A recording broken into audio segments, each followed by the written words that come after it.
안녕하세요. 저는 독실한 기독교인이자 30대 중반의 여성입니다. 제 인생은 큰 일탈 한 번 없이 늘 기도하는 삶을 살았는데요. 이런 저에게도 끔찍한 사건이 크게 한번 지나갔답니다. 아직도 그날을 떠올리면 온몸에 소름이 돋는답니다.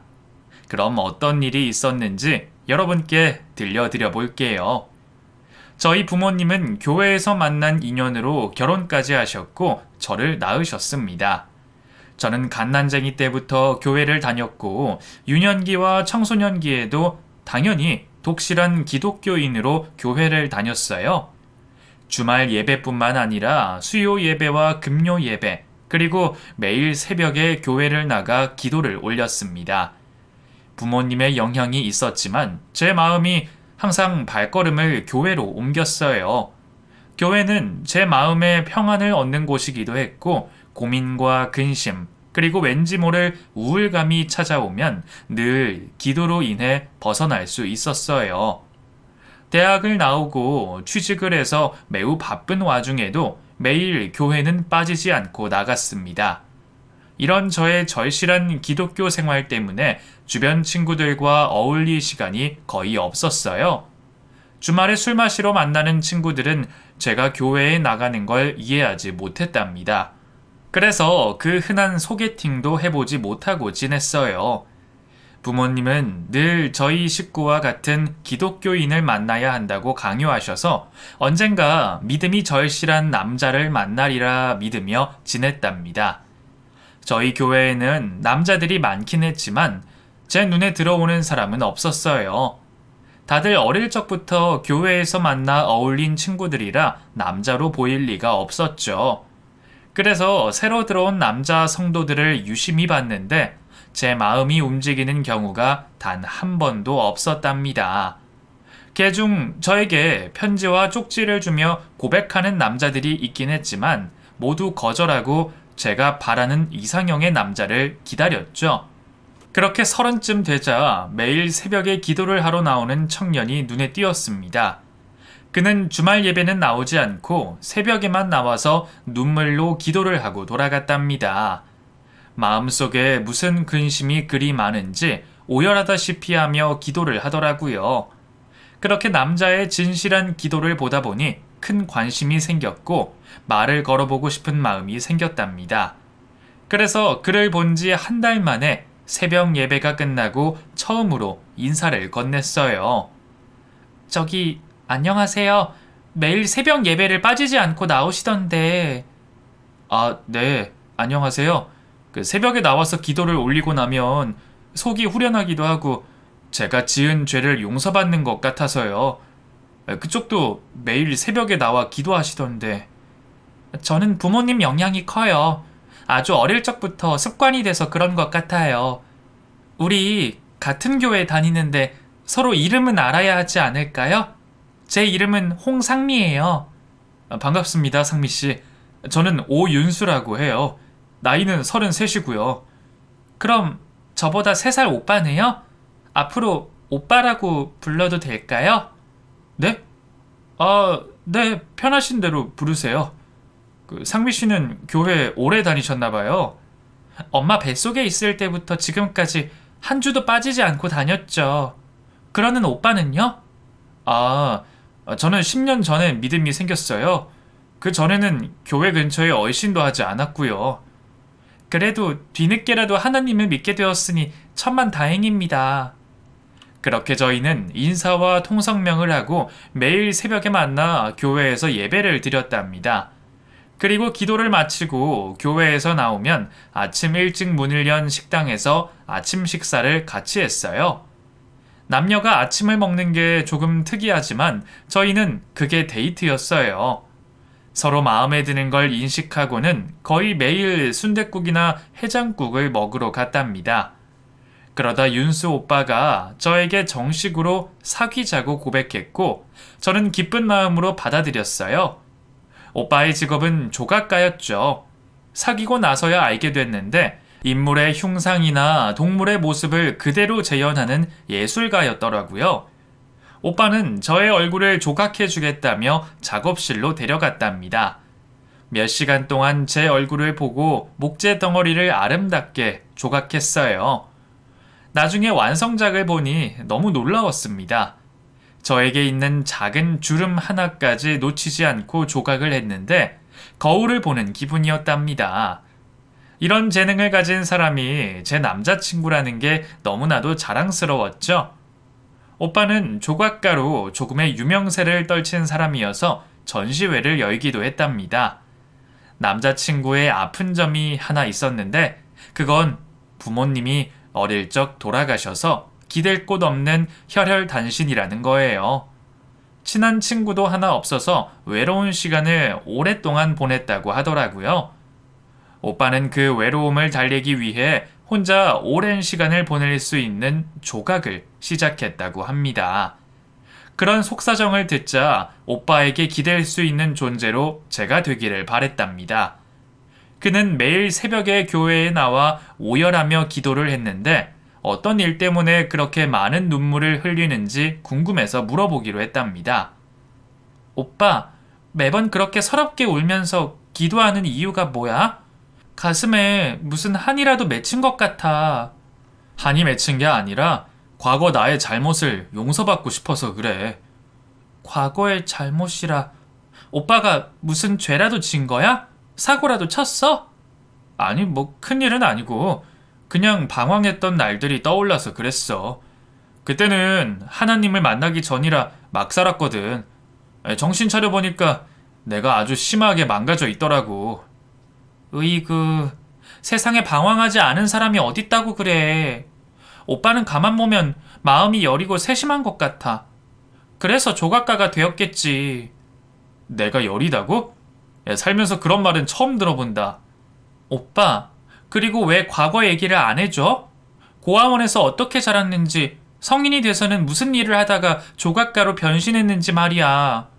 난 오빠에 대해 모든 걸 알고 싶단 말이야. 그러자 윤수 오빠는 코로 길게 한숨을 쉬며 의미심장한 미소를 지었습니다. 말해봐야 속만 상할 것 같아. 그냥 조금 어두웠던 시절을 보낸 거라 생각해줘.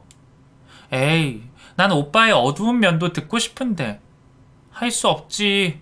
오빠가 숨기고 싶다면 내가 모른 채 해야지. 고마워, 상미야. 그리고 내가 교회를 나오게 된 게 널 만나기 위해서 온 것 같아. 하나님이 운명의 상대를 만나게 해주려고 인도한 것 같다고. 치, 입에 침이나 바르고 말해라. 진짜야. 내 인생은 널 만나기 전과 후로 나뉜다고. 난 너 없었으면 평생 괴로워하면서 살았을 거야.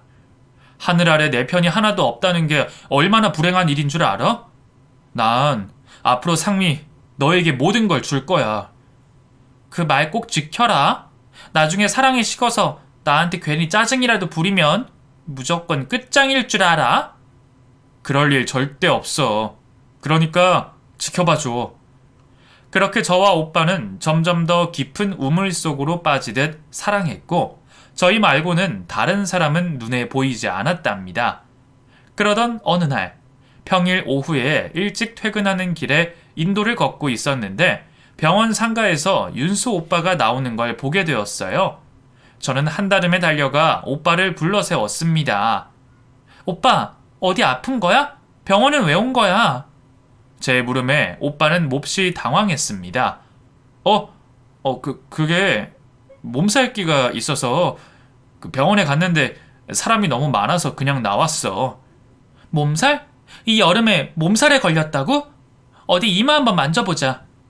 제가 손바닥으로 오빠의 이마를 만지려고 하자 쏜살같이 피했습니다. 오빠, 왜 그래? 너한테 옮을까봐 그렇지. 약국에서 약이나 사야겠다. 잠깐만 기다리고 있어. 오빠는 이상하리만큼 저의 손길을 피했어요. 무슨 거짓말을 하다가 들킨 사람처럼 얼굴이 시뻘개지기도 했죠.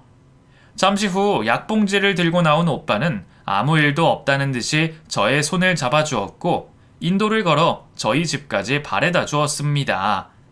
오빠는 하나도 아프지 않아 보였는데 집에 가서 쉬겠다며 발걸음을 돌려 자기 집으로 떠났어요.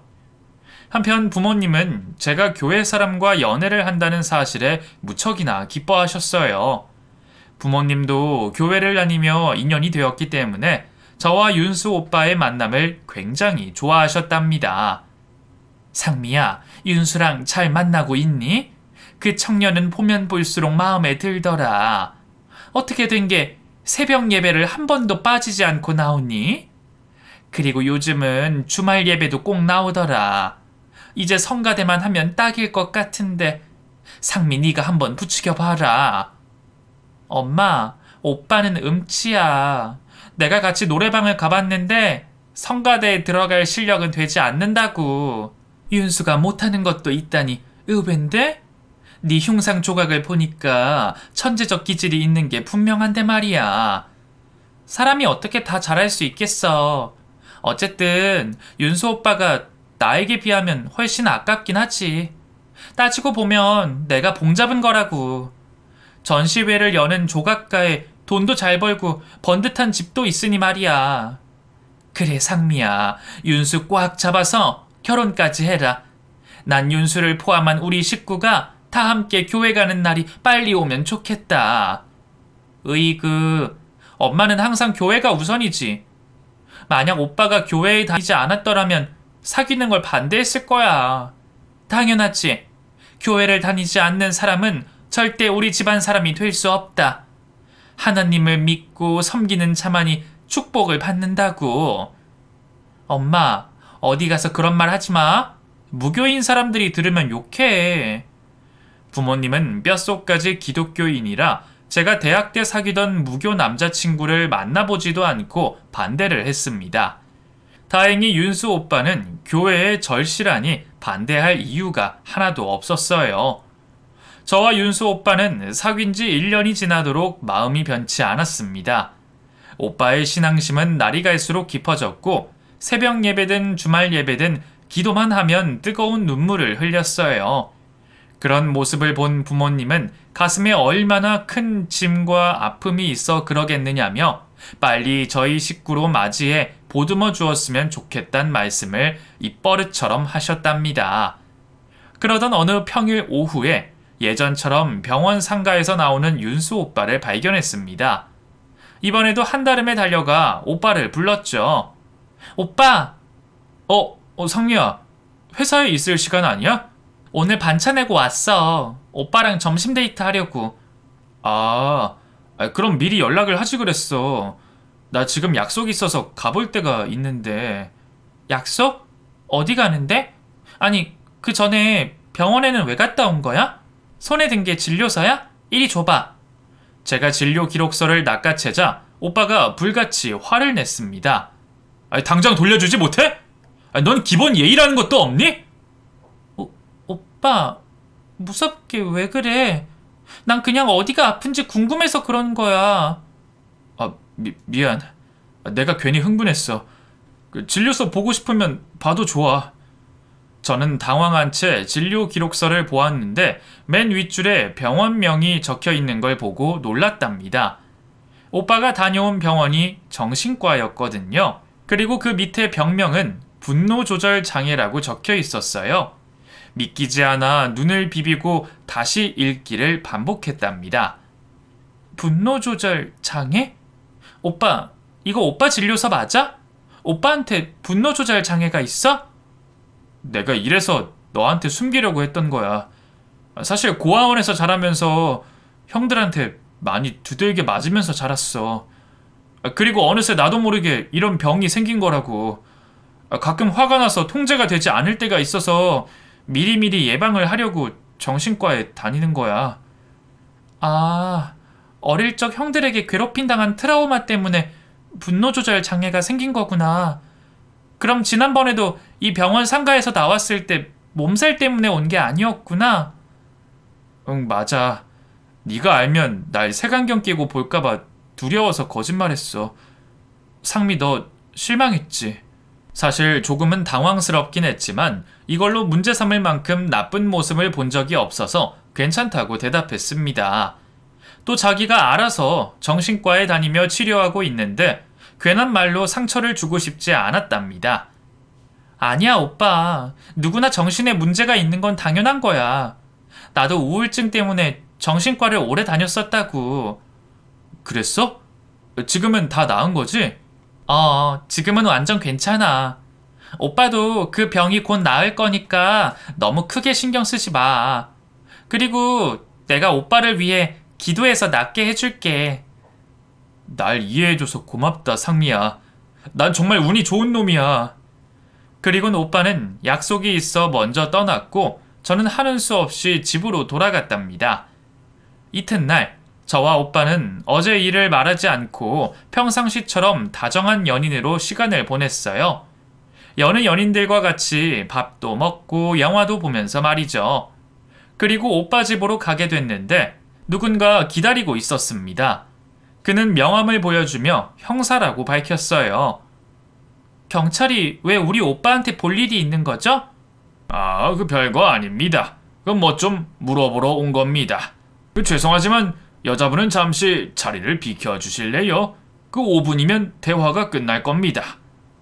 그래, 상미야. 잠시면 되니까 밑에서 기다리고 있어. 오빠, 도대체 무슨 일 때문에 이러는 거야? 내가 모르는 뭔가가 있는 거지. 오빠는 형사를 보고도 놀라지도 않고 아무렇지 않게 대하고 있잖아. 아니야, 그런 거 없어. 형사님하고는 약간의 친분이 있어. 오래전부터 알고 지내던 사이거든. 자세한 이야기는 나중에 할 테니까 잠시만 자리를 비켜줘라. 저는 버티며 그대로 서 있었습니다. 그러자 형사가 윤수씨, 그 여자친구 앞에서 말해도 괜찮을까요? 라고 묻자 오빠가 저에게 화를 냈어요. 좀 내려가서 기다리라고! 5분이면 된다잖아! 제발 말 좀 들어 먹어라! 내가 네 소유물도 아니잖아! 나도 프라이버시라는 게 있다고! 오빠, 지금 나한테 화낸 거야? 무슨 일인지 궁금해한 게 이렇게 큰 잘못이야? 넌 내 사생활에 왜 이렇게 참견을 많이 하니? 내가 형사님하고 알고 지내면 안 되는 거야? 그만 질척대고 나가 있으라고! 순간 오빠가 너무 무서워서 바로 집으로 돌아가 버렸습니다. 아무리 생각해도 제가 잘못한 게 뭔지 모르겠더라고요. 그리고 오빠의 분노 조절 장애를 직접 보니 처음으로 그와 계속 만나도 괜찮을까 하는 고심이 생겼답니다. 다음날 윤수 오빠는 저를 찾아와 어제 일을 사과하며 저를 달래주려고 했는데 제가 이를 거절했어요. 영문도 모르고 화를 내는 오빠를 이해하지 못하겠으니 그만 돌아가 달라고 말했죠. 그리고 다음날 새벽에 교회를 갔더니 오빠가 여느 때처럼 눈물을 흘리며 기도하고 있었어요. 도무지 오빠라는 사람의 본 모습이 어떤 건지 헷갈리더라고요. 저는 오빠 뒤에 앉아 기도 소리를 들어보기로 했습니다. 무슨 기도를 하면서 눈물을 흘리는지 궁금했으니까요. 하나님, 사랑하는 여인에게 이유도 없이 화를 냈습니다. 이 어리석은 양을 용서해 주십시오. 저에게 유일한 사랑이자 가족은 상미뿐입니다. 그녀를 저에게서 빼앗아 가지 마시고 영원히 제 옆에 남겨주시옵소서. 아멘. 오빠가 울분을 쏟으며 드린 기도의 내용은 바로 저였습니다. 저에게 얼마나 미안했는지 눈물 콧물을 짜며 끝없이 기도를 하고 있더라고요. 저는 거기서 기분이 풀려 오빠의 등을 손가락으로 콕콕 찔렀습니다. 상미야. 오빠, 나한테 잘못한 걸 기도하고 있던 거야? 다 들었어? 맞아. 네가 날 버리고 떠날까봐 두려워서 하나님께 기도했어. 상미야, 내가 잘못했어. 나한테 있는 분노 조절 장애를 어떻게 해서든 고쳐볼게. 그러니까 한 번만 봐주라. 나중에 또 그렇게 무서운 표정으로 화내면 진짜 도망간다? 앞으로는 절대 그런 일 없을 거야. 그렇게 오빠의 기도로 저는 용서하고 화해를 했습니다. 그리고 새벽 예배가 끝나자 오빠가 주머니에서 주섬주섬 무언가를 꺼내어 저에게 건네주었어요. 그건 바로 청혼 반지였답니다. 한쪽 무릎을 꿇고 진심으로 사랑한다며 자기의 아내가 되어달라고 멋지게 프로포즈를 하더군요. 저는 한치의 망설임 없이 오빠의 청혼을 받아들이고 결혼을 약속하게 되었습니다. 오빠에게 부모님이 계시지 않아 저희 친정 부모님과 식사 자리를 가졌어요. 멋들어진 한 식당에 네 사람이 모여 앉아 화기애애한 분위기 속에서 대화를 나눴죠. 엄마는 궁금한 게 많았는지 질문을 폭우처럼 쏟아내셨습니다. 윤수야, 우리 교회 오기 전에는 어디서 신앙생활을 했니? 청주요. 거기서 10년 정도 살다가 서울로 올라왔어요. 아, 청주. 거기 내 고향인데. 반갑다. 그 교회 이름이 뭐야? 혹시 내가 아는 곳일 수도 있겠다. 그게 기억이 잘 나지 않아요. 기억이 안 난다고? 10년이나 다닌 교회 이름을 잊어버렸단 말이야? 네, 사실 그때는 신앙생활을 지금처럼 열심히 하지 않았어요. 허구한 날 조각만 하고 살아서 말이죠. 그렇구나. 그럼 교회 이름을 잊어버릴 수도 있지. 그럼 줄곧 조각만 하고 살아왔던 거니? 아니요, 조각은 청주에 갔을 때 시작했어요. 윤수, 네 나이가 36이니까 조각하기 전에는 대학을 다녔구나. 어머님, 저는 대학을 나오지 못했어요. 고아로 살다 보니 그런 여유가 없더라고요. 실망하셨죠? 죄송합니다. 엄마는 손을 내저으며 아니야. 그깟 학력이 뭐가 중요하다고? 그럼 조각하기 전에는 방황을 한 거구나. 그래서 매일 새벽마다 그때를 떠올리고 기도를 하는 거지? 라고 질문을 이어가셨습니다. 네, 맞습니다. 제 과거를 돌아보면 죄인 그 자체였던 것 같아요. 나태하고 한심한 삶을 산 것 같습니다. 누구나 어릴 때는 그런 방황을 하는 법이야. 그런데 자네가 기도하는 걸 보면 진짜 충격적인 사고를 친 것 같아 보여. 혹시 우리가 모르는 뭔가가 있는 건 아니지? 그럼요. 젊은 날의 방황일 뿐이니 걱정하지 않으셔도 됩니다. 그래, 윤수 자네를 믿어. 신앙심도 깊고 우리 딸 상미를 진심으로 좋아해주고 사랑해주니 결혼 반대할 이유가 없다. 두 사람 잘 어울려. 그럼 결혼 허락해 주시는 건가요? 응, 우린 윤수 자네를 한 번도 반대한 적 없어. 그러자 윤수 오빠는 눈물을 흘리며 부모님께 큰 절을 올렸습니다. 감사합니다. 어머님, 아버님. 저같이 부족한 놈을 사위로 받아주시다니 진심으로 고맙습니다. 제가 앞으로 잘하겠습니다. 상미에게도 부모님께도 말이죠. 엄마는 자리에 일어나서 오빠를 일으키려 했어요. 이게 뭔가 좋은 날 울면 어떡해. 우리도 자네한테 더 잘할 테니 한 가족이 되어 잘 살아보자고. 오빠는 한참 동안 울다가 겨우 웃음을 되찾았습니다. 그리고 저희 결혼식 날짜를 잡게 되었어요. 신혼집은 오빠의 능력으로 아파트를 마련하기로 했고 혼수는 저희 부모님이 준비해 주시기로 했답니다. 그래서 저희는 본격적인 결혼 준비에 들어갔어요. 먼저 오빠와 신혼집을 구경하러 여기저기 돌아다녔습니다. 요즘은 거의 신축 아파트가 즐비되어 있어 예쁘지 않은 집이 없더라고요. 저희는 회사와 오빠의 작업실과 가까운 곳에 아파트를 선택하게 되었고 계약금을 먼저 걸었답니다. 그리고 결혼 예물을 보러 주얼리 샵을 돌아다녔어요. 그런데 누군가 오빠에게 반갑게 손을 흔들며 인사하더군요. 그 순간 오빠의 얼굴은 하얗게 질렸답니다. 어이, 오윤수, 오랜만이네. 이게 거의 10년 만인가? 안녕하셨어요? 그럼 안녕했지. 내가 네 덕에 승진까지 해서 승승장구했지. 지금은 경감이야. 경감이라는 말을 듣자 경찰관이라는 걸 알 수 있었습니다. 지난번에도 오빠 집 현관 앞에서 기다리던 형사가 떠올랐어요. 예비 남편이 경찰과 무슨 연결고리가 있었는지 엄청 궁금했습니다. 형사님, 오늘은 제가 바쁜 일이 있어서 이만 가볼게요. 윤수, 옆에 여자친구야? 혹시 결혼할 사이? 네, 결혼할 사람입니다. 야, 그러면 나한테 소개를 해줘야 하는 거 아니냐? 상미야, 인사해. 이쪽은 나한테 도움을 많이 줬던 형사님이셔. 안녕하세요. 오빠랑 결혼할 여자친구입니다. 아, 네, 그러시군요. 그런데 윤수가 어떤 친구인 줄은 알고 결혼을 하시나? 형사는 의심쩍은 말로 저희를 기분 나쁘게 만들었습니다. 형사님, 제 남편이 무슨 잘못을 했나요? 왜 이렇게 무시하는 말투로 대하시는 거죠? 아이고, 내가 실수를 했구만. 아니, 나는 윤수가 너무 편해서 그랬어요. 아무쪼록 결혼 잘 하시고 행복하게 사세요. 그리고 윤수야, 형한테 청첩장 보내라. 축의금 두둑하게 할 테니까 말이야.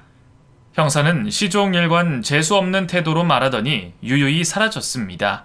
저는 그 형사가 너무 마음에 들지 않아 오빠에게 누구냐고 물었어요. 오빠, 도대체 형사들이랑 무슨 관계야? 지난번에도 찾아온 형사 때문에 나한테 화를 냈었지? 경찰들이랑 무슨 일이 있었길래 이러는 거야. 솔직히 털어놔봐. 그게 말이야, 사실은 고아원에서 지낼 때 싸움박질을 하고 다녔어. 그때 경찰서에 자주 들락거리면서 알게 된 형사들이야.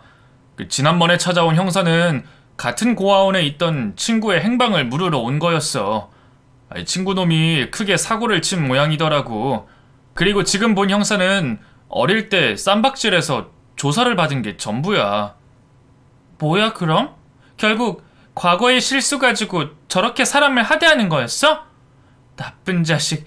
지들은 얼마나 깨끗하고 잘났길래 내 남편을 우습게 보는 거야?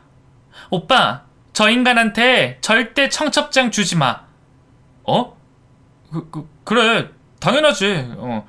나도 저 인간 얼굴 보는 거 불편해서 싫어. 상미야, 얼른 혼수 보러 가자.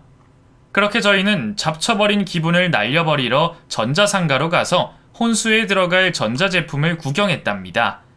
텔레비전, 빔 프로젝트, 컴퓨터, 에어컨, 냉장고까지 모두 계약하고 신혼집 인테리어가 끝나면 배달해달라고 일러두었어요. 그리고 밤이 무르익자 오빠와 저는 몸이 지쳐서 벤치에 앉았습니다. 오빠, 오늘 밤은 좀 특별하면 좋겠다. 그래? 그럼 우리 호텔에 갈까? 호캉스로 스트레스를 날려버리는 게 어때? 호텔? 근데 너무 비싸잖아. 에이, 나 능력 있는 남자인 거 몰랐어? 내가 파티룸으로 예약할 테니까 가서 실컷 놀아보자고. 정말? 와, 신난다. 나 파티룸 같은데 한 번도 못 가봤는데 우리 오빠 덕에 호강하게 생겼네? 호강은 무슨. 나랑 결혼하면 자주 데려가도록 할게. 자, 그럼 출발해볼까? 택시를 타고 5성급 호텔 앞에서 내렸고 벨보이의 안내로 파티룸에 들어갔답니다. 으리으리하게 넓고 화려한 장식들이 제 눈을 사로잡았고 생전 처음으로 물침대 위에 누워보기도 했어요.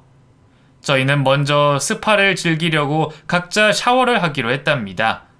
먼저 제가 씻고 나오자 오빠가 화장실로 들어갔죠.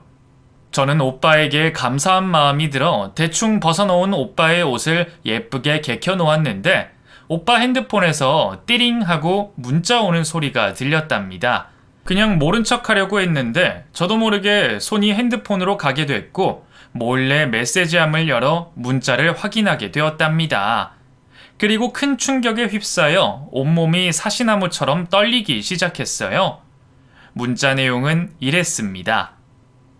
보호관찰서 출석 요구서, 이름 오윤수, 죄명 폭행치사, 복역장소 청주교도소, 징역 10년, 집행유예 3년, 귀하의 집행유행 기간 중 세 번째 요구하는 출석 요구서입니다. 불참 시 불이익이 돌아갈 수 있으니 꼭 참석 바랍니다. 필요문서, 정신감정서. 너무 놀란 저는 핸드폰을 바닥에 떨어뜨리고 말았습니다.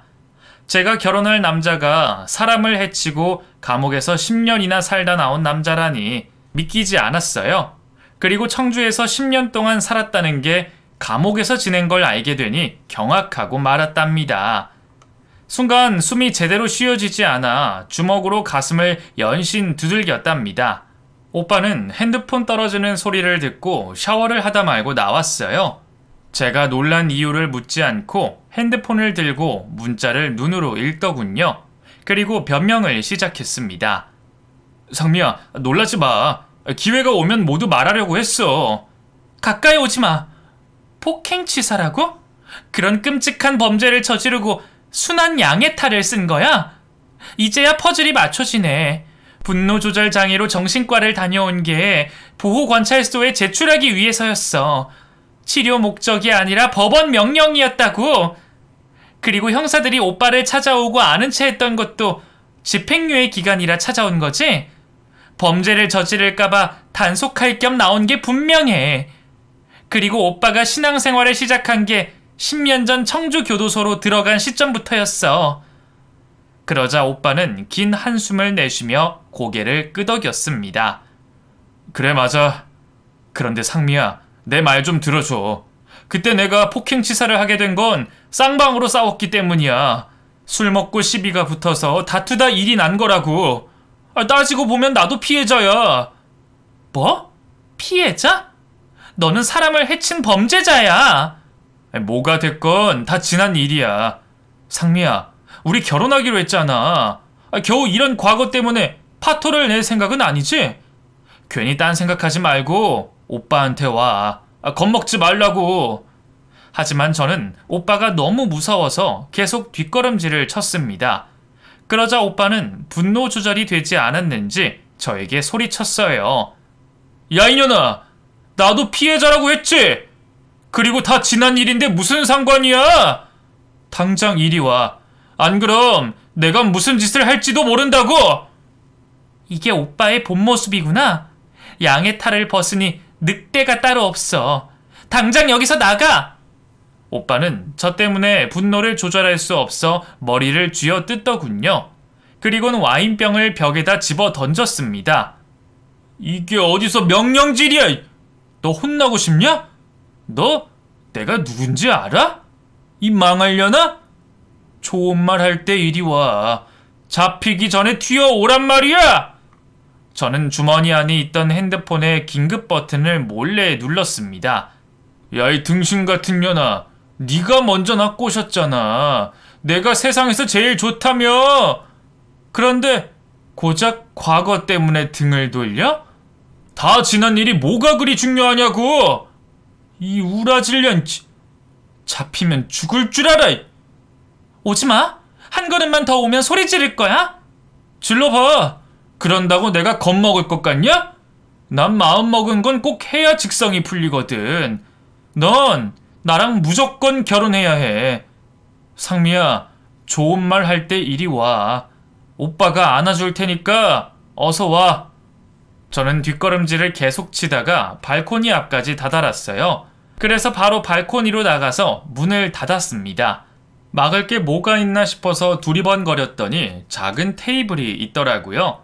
그걸로 막긴 했는데 곧 문이 열릴 것 같았답니다. 오빠는 입으로 쌍욕을 하며 당장 문을 열라고 고함을 쳤어요. 그래서 전 소리를 고래고래 질렀습니다. 도와주세요! 저 좀 도와주세요! 제가 있던 호텔이 3층이어서 밑에 있던 벨보이가 이를 듣고 고개를 올려다 봤습니다. 무슨 일이세요? 저 좀 도와주세요. 남자친구가 저를 해치려고 해요. 알겠습니다. 당장 올라가겠습니다.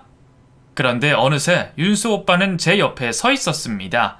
그리고 도간에 든 쥐가 된 구석에 몸을 웅크리고 고개를 숙였어요. 이게 지금 뭐하는 짓이니, 상미야. 오빠가 널 사랑한다잖아. 너도 날 사랑하고 이제 겨우 내 행복을 찾았는데 왜 이렇게 겁을 먹고 그러는 거야? 당장 일어나. 오빠, 제발 그만해. 무서워 죽겠어. 누가 널 잡아먹니? 상미야, 난 회개했어. 얼른 오빠 손 잡아. 우리 파티해야지. 그 순간 호텔방에 경찰들이 급습했고 오빠를 향해 테이저건을 들었습니다. 꼼짝마! 두 손 들고 이리 나와! 아이 젠장! 이 망할 년이 날 신고해? 넌 내가 가만두지 않겠어. 다시 널 찾아가서 복수해주겠다고! 결국 경찰들이 윤수 오빠를 체포해서 경찰차를 타고 떠났습니다. 저는 겁에 질려 있어 정신을 차리는데 한참의 시간이 걸렸죠. 그런데 윤수 오빠가 저에게 신체적으로 가해를 하지는 않아 그날 밤에 풀려났답니다. 이게 대한민국의 현실이었죠. 저는 공포에 떨며 집 밖으로 나가지 못하다가 며칠 뒤 겨우 용기를 내어서 새벽에 기도하러 나갔어요. 그렇게 하면 무서움과 두려움을 조금이라도 떨쳐낼 수 있을 것 같았기 때문이죠. 이윽고 새벽 기도를 마치고 교회에서 나왔는데 윤수 오빠가 제 눈앞에 있는 겁니다. 저는 기겁하며 뒤로 자빠졌어요. 상미야, 괜찮니? 다친 거 아니야? 가까이 오지 마. 안 그럼 또 신고하겠어? 상미야, 그날은 미안했어. 내가 분노 조절 약을 먹지 않아서 나도 모르게 그런 실수를 한 거야. 그렇겠지. 그래서 오빠의 본 모습을 알았으니 다행이야. 난 오빠를 두 번 다시 보고 싶지 않으니 내 앞에 나타나지 마. 상미야, 내가 저지른 범죄는 죗값을 치렀어. 난 이제 다시 태어났다고. 너를 만나서 새로운 사람이 됐단 말이야. 그러니까 우리 결혼하자. 네가 내 옆에 있으면 난 변할 수 있다고. 아니, 그럴 일은 없을 거야. 오빠가 얼마나 무서운 사람인지 뼈저리게 알게 됐으니까. 하늘이 두 쪽 나도 내 마음은 변하지 않으니까 제발 내 눈앞에서 사라져. 그러자 윤수 오빠는 교회 계단에 무릎을 꿇고 저에게 용서를 빌기 시작했습니다. 상미야, 나 이 병 고칠게. 진짜로 다른 사람 되도록 노력할게. 행여나 오빠가 다른 사람이 된다 해도 과거 폭행치사로 사람을 해친 건 사라지지 않아. 난 그런 과거를 가지고 있는 남자와 결혼할 수 없어. 감옥에서 모든 죗값을 받았다고 하겠지만 어림없는 소리야. 오빠 때문에 유가족들은 아직도 지옥에서 살고 있을 거야. 오빠가 아무리 교회에서 기도하고 회개한다 해도 바뀌지 않는 사실이라고. 제 단호한 결심에 오빠는 오열하기 시작했고 제발 생각을 바꿔달라고 애원했습니다. 그런데 목사님과 교회 성도인들이 나와서 무슨 일이냐고 물었고 저는 있는 사실을 그대로 전했답니다. 그러자 목사님은 호통을 치셨어요. 자네의 과거는 묻을 수 있을지 몰라도 상미를 해치려 했던 사실은 묻을 수 없네. 상미가 겪은 공포를 생각하면 절대 용서할 수 없어. 그러니까 당장 사라져! 목사님, 그때는 제가 제정신이 아니었습니다. 제발 저를 이해해 주세요. 어림없는 소리! 늘 범죄자들은 범죄를 저지르고 제정신이 아니었다고 변명을 하지. 지금의 자네처럼 말이야. 당장 사라지지 않으면 검사 성도님에게 연락해서 자네를 잡아가라고 하겠어. 목사님의 말씀에 오빠는 자리에서 일어났고 저를 향해 미안하다는 말을 연신하곤 유유히 사라졌답니다. 그리고 얼마 뒤 목사님께 전해 들었는데 윤수 오빠는 다른 지역으로 이사를 떠났다고 했습니다. 주체할 수 없는 분노를 고치겠다 전하고 말이죠. 하지만 저는 그 말을 믿지 않습니다. 호텔에서 본 오빠의 눈빛은 사악한 악마가 따로 없었거든요. 게다가 사람을 해친 과거가 있는 사람은 무슨 일이 있어도 용서받을 수 없다고 생각합니다. 몇 달 동안 악몽과 겁에 질린 채 지내다가 겨우 일상생활이 가능하게 되었고 교회도 전처럼 매일 나가게 되었어요. 그런데 저에게 대쉬하는 남자들도 적지 않았습니다. 물론 좋은 마음으로 저에게 고백을 했겠지만 다시는 교회에서 남자를 만나지 않기로 다짐해서 모두 거절했네요. 그렇게 몇 달의 시간이 더 지나고 회사 거래처 남자와 인연이 되어 만남을 시작하게 되었습니다. 저에게 여러 번 대쉬하길래 마음을 받아주기로 했죠. 그런데 제가 한 가지 조건이 있으니 들어줄 용의가 있느냐고 물었답니다. 무엇이든 들어드리겠습니다, 상미씨. 뭐 재산 상황이나 통장 내역서 이런 건가요? 아니요. 그런 건 크게 상관없어요. 다만 범죄 기록 조회서를 떼어오세요. 네? 범죄 기록 조회서요? 상미씨, 제가 범죄자로 보이십니까? 아니요, 그런 건 아니지만 꼭 확인하고 싶어서요. 이게 저의 조건이니 들어주세요. 네, 알겠어요. 뭐 어려운 것도 아니니 얼마든지 떼어드리죠. 다행히 새로 만나게 된 남자의 범죄 기록은 깨끗했습니다. 그래서 마음을 놓고 연애를 하게 되었어요. 그런데 또 문제가 되는 게 이 남자가 무교라는 겁니다. 연애를 하는 동안에는 상관이 없었지만 결혼하겠다고 집에 데려가면 부모님이 반대할 게 뻔했기 때문에 걱정이 되었죠. 자기야, 나랑 결혼하고 싶어? 그야 당연하지. 난 상미 네가 내 인생의 종착역이라고 확신한다고. 그럼 나랑 교회 다녀야 하는데 괜찮겠어? 교회? 그래, 뭐 교회 다니는 게 뭐 어렵겠어. 나도 이참에 하나님께 구원을 받으면 좋지. 그럼 약속한 거다? 그래서 남자친구는 제가 다니는 교회에 매주 나와 예배를 드리게 되었고, 시간이 조금 지나자 진심으로 하나님을 믿고 섬기는 크리스찬이 되었답니다. 이에 부모님은 결혼을 승낙하셨고 저와 그이는 결혼하게 되었네요. 그래서 지금의 저와 남편은 교회 집사로 활동하고 있습니다. 평일에는 새벽 기도를 꼭 나가고 주말에도 예배와 봉사를 열심히 하고 있어요. 이렇게 제가 결혼할 뻔한 남자의 이야기를 숨김없이 서술해 봤는데 쓰는 와중에도 온몸에 소름이 돋네요. 극악무도한 범죄를 저지른 사람이 우리 주변에 아무렇지 않게 돌아다니는 이웃이라는 생각을 해보세요. 정말 무섭지 않으신가요? 저는 그런 범죄자와 결혼까지 할 뻔했으니 공포 그 자체였답니다. 아직 결혼하지 않으신 분들은 저처럼 아무것도 모른 채 인연을 맺지 마시고 범죄 기록 조회를 꼭 해서 깨끗한 사람인지 확인하시길 두 손 모아 부탁드립니다.